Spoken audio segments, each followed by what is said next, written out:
like voiceovers of these things like no leak, no leak, no leak, no leak. Because I was like, I want the cells to be contained so there's no possibility of leakage and all that stuff. So when the robot's going up, it's like no leak, no leak, no leak. Because I was like, all right, we're gonna do it right. We're gonna do it perfect. We're gonna do it exactly my way. Test, test, test, test, test, test, test. And so, um, the Lockheed. See, I go this way. I go that way. Now I go steam power, steam shovels, Philippines, NASA. Then I go America. Then I go to Lockheed and Howard Hughes. Yes, Howard Hughes, my hero. Howard Hughes rocked. He really did. Like he was like, I was like, I need an assistant. You got the best. Ah, Howard Hughes. Mm. He was awesome. I was so. I cannot say enough good things about the man. What can I say? Or his father. Like, an all American hero. Hero! Like, he was awesome. A lot better than Janner.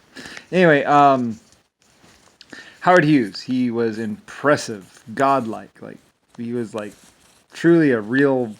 Oof. I don't know if I've ever met. I never met him, but I mean, like he did exactly what I needed, exactly my way, exactly. Was very careful with everything. I mean, the reactors, reactor holes, the Lockheed sites, everything was as careful, as perfect as could be, and damn close to perfect. And so like they installed sensors around the complex.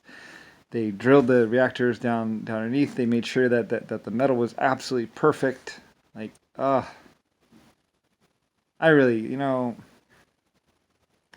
I miss having Howard Hughes as my assistant or whatever. Like he was impressive. He got a janitor locked up. That is now my neighbor.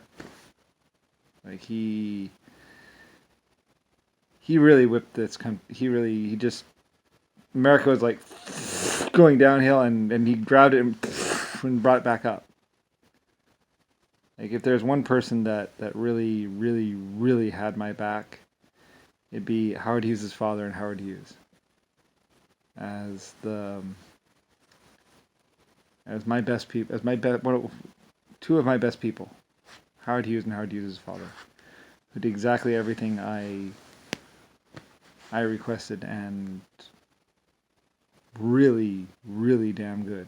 I mean, like I said, he got the manipulative arms, the radiation work. I mean, everything was exactly what it should be. Perfect. Like as far as I know, there were no contamination leaks. I mean, you can still go to the sites and walk around on them, and there's no real presence of radiation on the surface. Like Howard Hughes and his father did. Like I owe him a big thank you.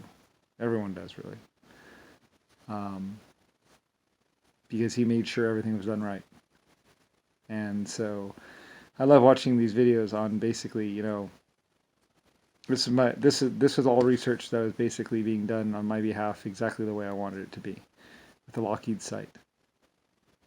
And I'm checking for leaks, checking for radiation, keeping everyone behind in safe rooms that were designed to withstand radiation, so they weren't exposed while people worked with the cells and everything else like that, and worked with the radiation, keeping it so the contamination stayed in one part of the building and the people were in another part of the building, and everything was using optics or whatever, mirrors or whatever ways that they got it to where the people weren't exposed to radiation. And so like when I see like the Georgia Nuclear Aircraft Laboratory, Air Force Plant 67, like that was exactly what I wanted. You know, absolute top quality, absolute top safety. As far as I know, everything was done perfect, and I was. immensely impressed at the at how Howard Hughes and Howard Hughes' father had used the money and the time effectively to do everything and basically make start the basis for nuclear reactors that would be safe. And it's funny how they were designed for the Air Force, but they found their place inside submarines and inside of normal nuclear reactors, and maybe even spaceships, possibly. But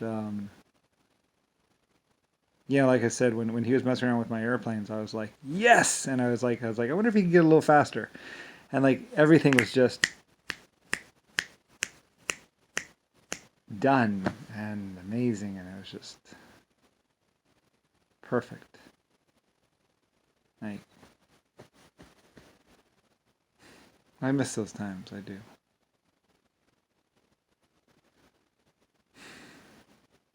That was before all the hell and everything else, of course. After that, I had to like, I don't forget. I think that was. It's like I don't know. And then I had this whole nightmare thing of a janitor fucking around, fucking up my life, basically. But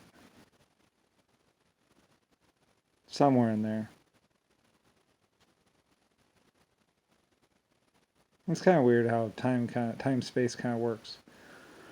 It's kind of like you make a little bit of headway and then you slip back, and you make a little headway, and just when you think everything's going perfect and everything's fine, something just like hits you from the side, like a janitor who just sits inside your nice leather chair and go, "Ah, oh, I can get used to this." Rick Bush said. He went, "Oh yeah, I can really get used to this." Sitting in a nice, perfect, beautiful leather chair, and he thought he could just like. I mean, it wasn't even about the money. The nice jets, nice leather, that was just, as they say, icing on the cake. The real part of my existence. But I mean, he thought, oh, I'll just do all the work for him while he just enjoys all the plush leather. Or some shit like that. And just make me a prisoner in my own country. My own country that I invented the name of. Now that's just fucked up.